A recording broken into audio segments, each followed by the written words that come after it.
Well, a widow of Colonel Duncan Keitany, one of the KDF officers who died in the chopper crash last week, says she lost her best friend and the source of her laughter.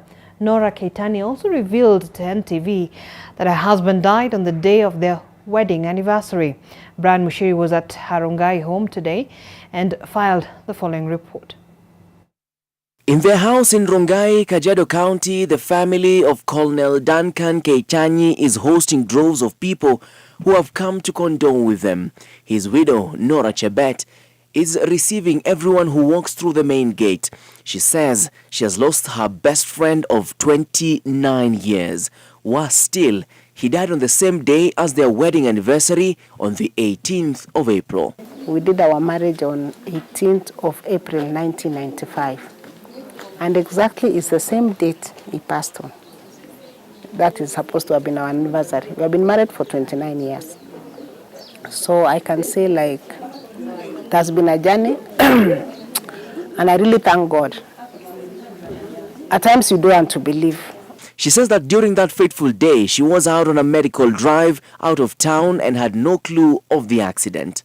She says that her husband was too philanthropic, most times even shelving his own needs at the expense of other people. We felt like we need to extend that hand. The way we were supporting others, and we feel like we don't want that dream to die. There are many things that he really wanted to accomplish. His daughter, even though beaten down by the death, says she is happy to have experienced a father's love. Unfortunately, those were the news that were given to us. It was so hard. I couldn't believe it.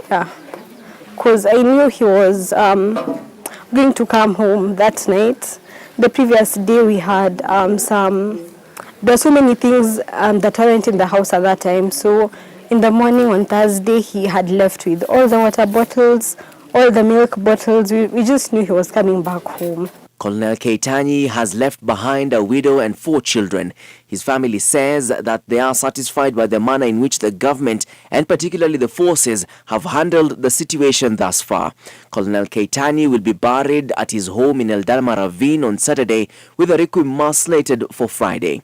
Elsewhere, the Azimio la Umoja coalition has called on the government to speed up the investigation on the KDF chopper crash that claimed 10 officers, including the Chief of Defense Forces. The coalition wants the parliamentary inquiry to look into the tragedy. The PG called for a judicial inquest into the accident and death as opposed to mere investigation led by the military that is close to civilians. We also demand that families of the victims be independently represented in the investigation and inquest. Brian Mushiri, NTV, Nairobi. And now county governments have